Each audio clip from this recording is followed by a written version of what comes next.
네, 여러분과 함께 나눌 말씀은 마태복음 18장 23절에서 35절 말씀입니다. 마태복음 18장 23절에서 35절 말씀입니다. 네, 우리 다 함께 읽어볼까요?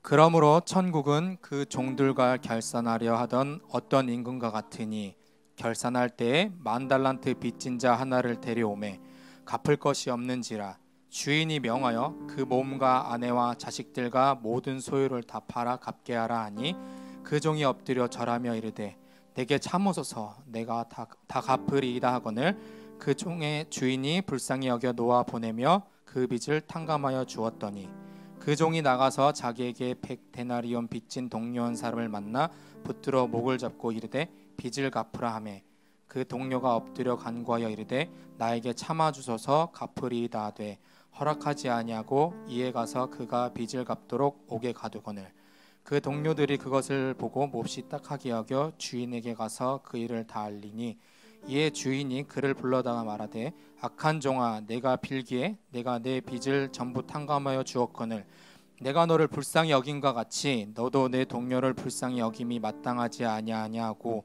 주인이 노하여 그 빚을 다 갚도록 그를 옥졸들에게 넘기니라. 너희가 각각 마음으로부터 형제를 용서하지 아니하면 나의 하늘 아버지께서도 너희에게 이와 같이 하시리라. 아멘. 오늘 여러분과 함께 용서의 무게라는 제목으로 함께 나누고자 합니다. 여러분, 우리가 지금 어떤 시대를 살고 있죠? 소위 말해서 영끌이라고 합니다. 그렇죠?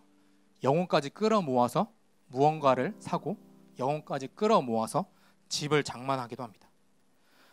청년 임대 주택이 당첨이 되더라도 그것을 들어가려면은 대출을 받아서 들어가야 되고요.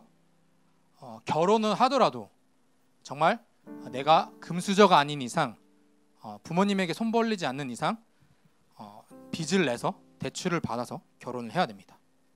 학교를 다니더라도 뭐가 있죠? 푸른 등대라고 해서 이제 나라에서 해주는 장학금 있죠. 네. 그리고 차를 사려고 해도 우리가 뭘 해야 됩니까? 네, 할부를 해야 됩니다. 그렇죠? 이제 제2금융권 이렇게 돌아다니면서 빚을 사야 되죠. 그래서 어떤 사람들은 그렇게 저한테 얘기하더라고요. 빚도 하나의 재산이다. 여러분 이 말에 동의하시나요? 아니죠? 빚이 없는 게 중산층이라고 얘기하는 말에도 저도 동의를 합니다. 네, 아실 겁니다. 한 달에 이제 갚아야 되는 돈들이 이제 다가올 때 얼마나 쫄리고 이제 한 달에 왜 이렇게 빨리 다가오는지 말이죠. 그래서 어떤 사람들은 이거 한 방에 역전하려고 로또를 사기도 하고요. 그리고 누군가가 나를 이 대출금에서 좀 도와줬으면 좋겠다라는 생각을 하기도 합니다. 오늘 본문은요, 그 베드로가 예수님께 내 형제가 나한테 죄를 지었으면 몇 번까지 용서해주면 됩니까, 예수님? 7번이면 되죠? 라고 얘기합니다. 우리 목사님께서 늘 얘기하시죠. 7이라는 숫자는 유대인들 사이에서 완전수입니다. 베드로 입장에서는 7번 용서하면 완전하게 용서한 거니까 이 정도면 되지 않을까요? 라고 물어봤는데 예수님이 뭐라고 하냐면은 7번이 아니라 70번씩 7번이라고 해라 라고 얘기하는 겁니다. 무슨 말이냐면은 그냥 무조건 무제한적으로 용서하라 라고 말씀하신 다음에 나온 것이 오늘 본문의 말씀입니다. 23절에 보면은 이렇게 말씀하세요. 비유를 하세요. 그러므로 천국은 그 종들과 결산하려 하던 어떤 임금과 같다 라고 얘기를 하시죠. 천국은 하나님의 용서가 있는 곳이고 우리가 서로 용서를 해야 되는 곳이기 때문에 예수님께서 입을 여실 때 그렇게 여신 겁니다. 24절에 결산할 때 10,000달란트 빚진 자 하나를 데려왔다고 합니다. 왕에게 얼마나 돈을 껐는지 모르지만 10,000달란트를 빚졌답니다. 이게 달란트라는 게 우리가 교회를 오래 다니신 분들은 달란트 시장을 이렇게 생각하시겠지만 화폐의 단위기도 하면서 무게의 단위를 나타냅니다. 그래서 한 달란트는요 6,000데나리온이에요. 그러니까 1데나리온이라는 게 뭐냐면은 성인 남자, 여성분들 오해하지 마세요. 그때 시대에는 남자들이 일할 수 있었는데 성인 남성이 하루 일한 품삯이 1데나리온이에요. 네. 그래서 만약에 내가 알바를 한다. 그래서 내가 오늘 10만 원을 벌었다. 그럼 그게 이제 1데나리온인 거죠. 네. 근데 6,000데나리온이 1달란트니까요. 이 사람이 1만 달란트를 빚진 건 얼마죠? 네, 엄청나게 많은 돈을 빚진 겁니다. 그러니까 대한민국 전 국민이 하루에 한 번에 딱 일한 값이 1만 달란트인 겁니다. 네, 이 한 사람이 1년에 300일을 일한다 했을 때 20만 년 동안 돈을 갚아야 되는 돈인 거예요. 네, 무슨 어디에 썼는지 모르겠지만 이 돈을 빚졌습니다. 그래서 25절에 갚을 것이 없는지라 주인이 명하여 그 몸과 아내와 자식들과 모든 사유를 다 팔아 갚아라 라고 얘기합니다.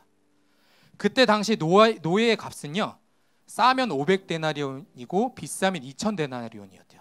그래서 뭐 본인을 포함해서 자식 둘, 아내 한 명 하면은 많아봤자 8000데나리온이겠죠. 그러니까 1만 달란트에 비하면 극히 작은 값인 거예요. 팔아도. 그래서 26절, 27절에 뭐라고 얘기하냐면은 그 종이 엎드려서 절합니다. 내게 참으소서 다 갚으리이다. 갚으리이다. 자, 이게 뭐냐면 이 한 사람이 갚을 수 없는 그 빚을 왕의 자비가 없이는 어떻게 할 수가 없는 겁니다.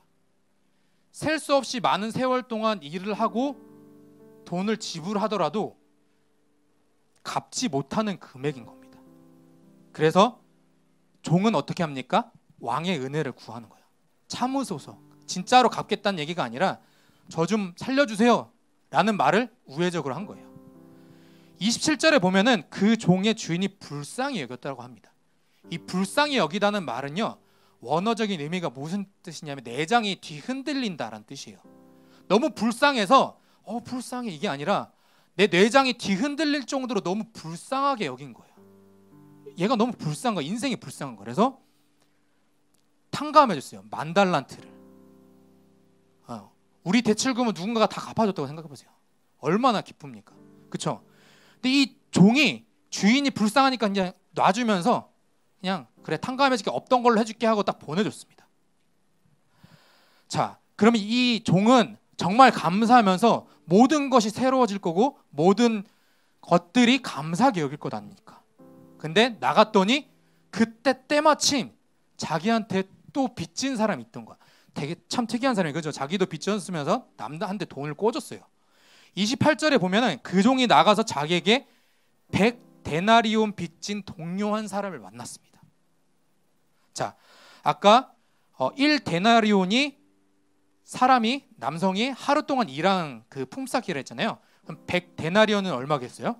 3개월에서 4개월 정도만 일을 하면 충분히 갚을 수 있는 돈인 겁니다. 10,000달란트에 비하면 극히 작은 거예요. 근데 28절에 어떻게 얘기합니까? 이 사람을 만나서 붙들어 목을 붙잡았대요.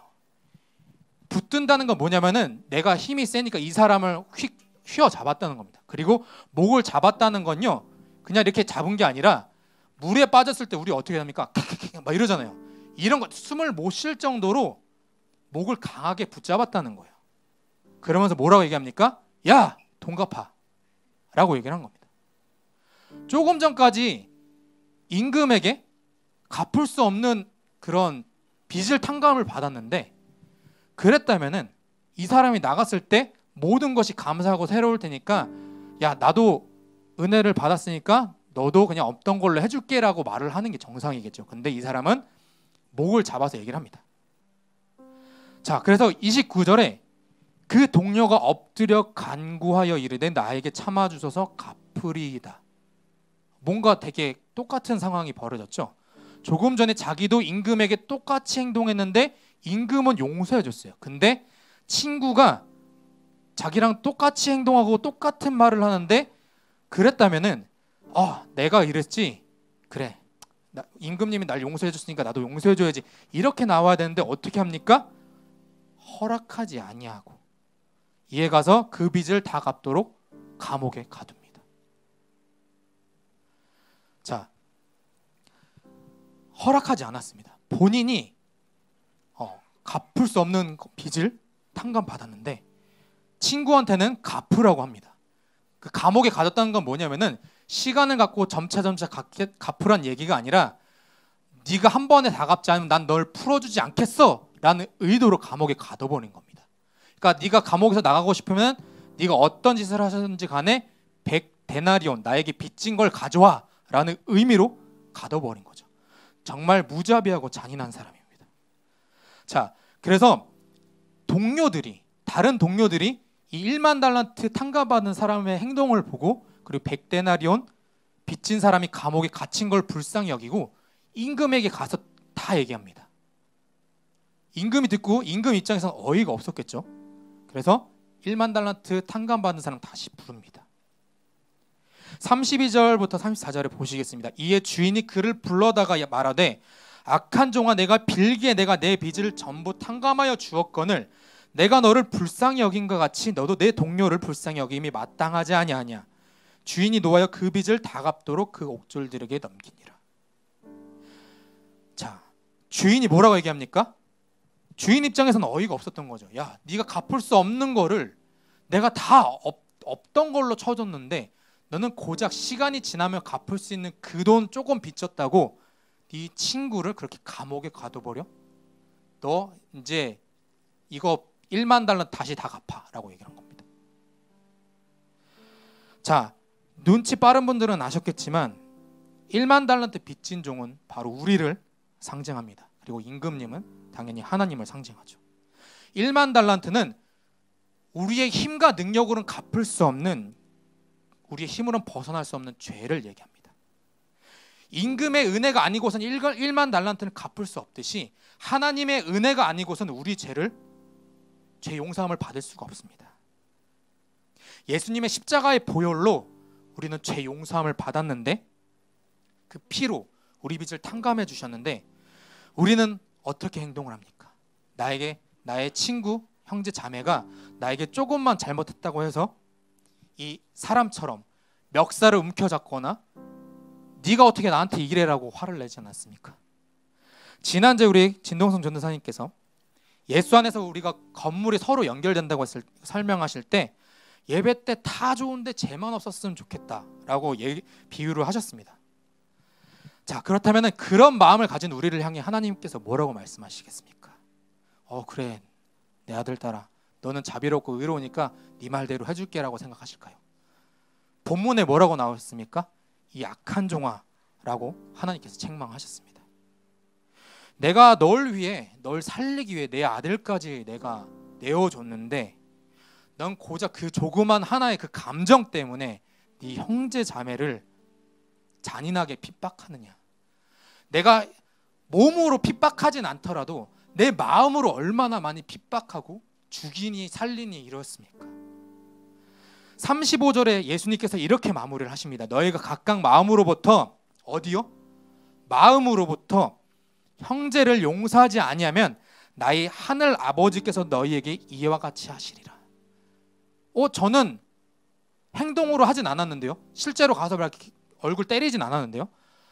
하나님께서 뭐라고 말씀하십니까? 마음으로부터 용서하지 아니하면 이라고 말씀하십니다. 요한일서 3장 15절에 이런 말씀이 있습니다. 그 형제를 미워하는 자마다 살인하는 자니 살인하는 자마다 영생이 그 속에 거하지 아니하는 것을 너희가 아는 바라. 사랑하는 햇세도의 성도 여러분, 혹시라도 우리의 마음 가운데 아직도 누군가가 미우십니까? 그렇다면 우리는 성령의 도우심을 구해야 됩니다. 하나님께서 날 용서하셨는데 아직도 제 마음속에 누군가를 용서하지 못합니다. 하나님, 저를 불쌍히 여겨주소서. 하나님께서 평생 다 갚지 못할 그 빚의 무게를 탕감해 주셨는데 주께서 날 용서하실 그 용서의 무게가 내가 느껴지는데 고작 저에게 조금 잘못했다고 그 사람이 믿습니다. 우리 목요일 날 담임 목사님께서 설교를 하실 때 스데반 집사님이 예를 드셨습니다. 스데반 집사님께 많은 사람들이 돌을 던졌죠. 그런데 인간의 생각과 마음이 아무리 넓다고 해도 자기에게 돌을 던지는 사람을 예수님처럼 용서할 수 있겠습니까? 아닙니다. 스데반 집사님이 그렇게 예수님처럼 용서할 수 있었던 것은 성령의 도우심이 있었기 때문입니다. 하나님의 성령이 우리를 도우셔야지 우리는 서로 사랑할 수 있고 용서할 수가 있습니다. 예수님께서도 이렇게 말씀하셨죠. 너희가 너희를 사랑하는 사람만 사랑하면 무슨 소용이 있느냐? 죄인들도 이렇게 한다 라고 말씀하셨습니다. 사랑하는 햇세드 성도 여러분, 우리 하나님께 은혜를 구합시다. 하나님, 제가 누군가가 미워집니다. 저를 불쌍히 여겨주세요. 하나님의 은혜로, 하나님의 성령으로 저 사람을 사랑할 수 있도록 저에게 은혜를 베풀어 주세요. 저를 그냥 불쌍히 여겨주세요. 주님, 제가 1만 달란트 빚진 자입니다. 그러니까 저를 불쌍히 여겨주세요 라고 말하는 저와 여러분들이 되길 소망합니다. 그래서 마지막으로 우리가 그렇게 형제자매를 용서할 수 있어야 하나님께서도 우리 죄를 용서하신다고 말씀하셨고, 주기도문이면서 마태복음 6장 12절인 우리가 우리 죄를 사하여 준 것 같이 우리 죄를 사하여 주옵소서라고 하나님께 기도를 드릴 수가 있는 것입니다. 거기 바로 방금 읽었던 마태복음 18장 35절 너희가 각각 마음으로부터 형제를 용서하지 아니하면 나의 하늘 아버지께서도 너희에게 이와 같이 하시리라 라는 말씀과 통하는 것입니다.